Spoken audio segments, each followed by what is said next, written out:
With the release of chapters 3 and 4, many people have begun theorizing and speculating about what comes next. Where is the next Dark World? Will we ever meet Gaster? Now that's cool and all, but I haven't seen too many people going back to older chapters and using the new information we learned via the new chapters to find new things, and also make new theories. So that is exactly what I'm gonna do in this video, and also why we're gonna have to go all the way back to chapter 1's ending, where Chris rips their soul out, looks at us all spooky, and eats pie.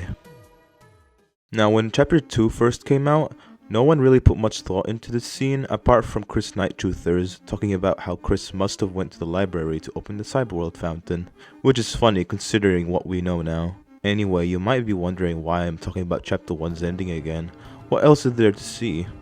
Well, as soon as we start chapter 2 and check the TV, it says that it has been plugged in, even though if we did the same thing back in chapter 1, the TV is unplugged. Now why the hell would Chris randomly plug in the TV one random night? Some might say it was because they were preparing for when Susie comes over, but I find that pretty unlikely because how would Chris even know that Susie would be coming over to their house in the first place? Anyway, now I'm gonna tell you what I think happened in chapter 1's ending that we didn't get to see, and then I will later provide evidence to support it. So without further ado, here it is.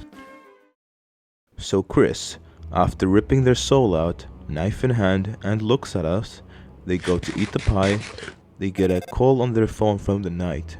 They tell Chris to open a fountain in their house tomorrow night after turning on the TV to use a lightener for the sacrifice, more specifically Toriel, because the Knight knows she'd be an easy target. And after finishing the pie, Chris goes back to sleep. Now I know you have some questions like why would Chris willingly agree to sacrifice Toriel? And that's the thing, they don't.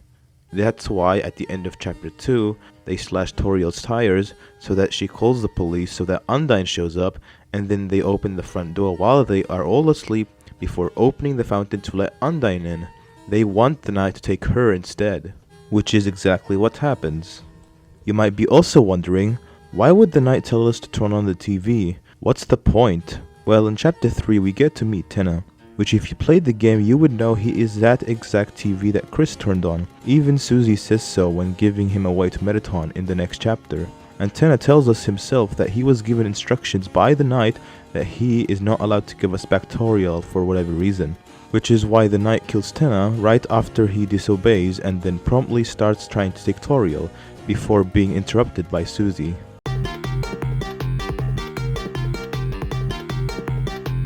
And as for the phone call I talked about, we do see that in chapter 4, Chris speaks with a mysterious someone who we can safely assume is the Knight. And the Knight tells Chris about the next fountain that will take place in the church, and also about the police sacrifice, as well as a bunch of other things that aren't very important to what I'm discussing in this video. But yeah, knowing all of that, I think it would be safe to assume that they didn't just start talking to each other only in chapter 4, and that they have been doing this type of thing pretty regularly.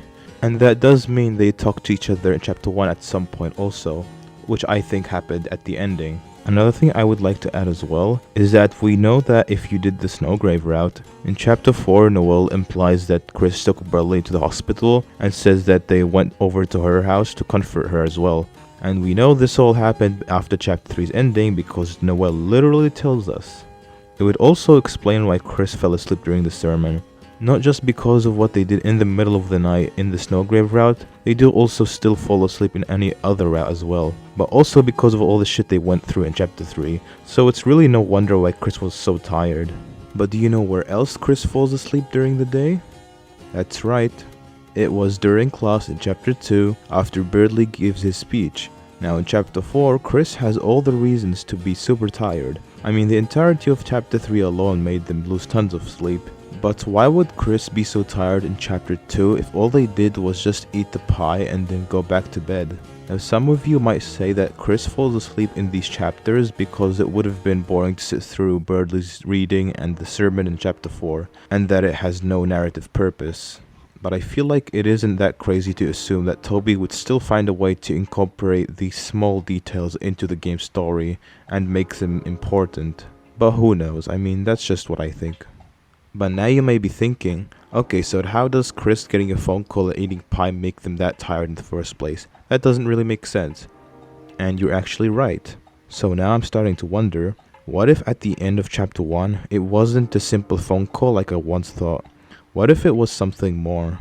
What if what actually happened was that Chris did eat the pie, but instead of a phone call, they went outside and entered the bunker? I mean, think about it. At the end of chapter 3, Chris opens the bunker door and then it cuts to black. And when you start chapter 4, we're suddenly back home again. So I feel like it wouldn't be too crazy to assume that Chris didn't just eat the pie at the end of chapter 1, but also went to the bunker to discuss things with the knight. And during it, the knight tells Chris about the next fountain having to be made in their house to use Toriel as an easy sacrifice, unless they can provide someone else for the sacrifice, of course. Well, that's the end of the video. If you liked it, subscribe and like the video. Sorry if this video was confusing. This is like my first video where I script out everything and edit everything and then make it a long video. So, yeah, hopefully I'll get better in the future. But also follow me on Twitter. And also tell me your thoughts in the comments. Alright, bye.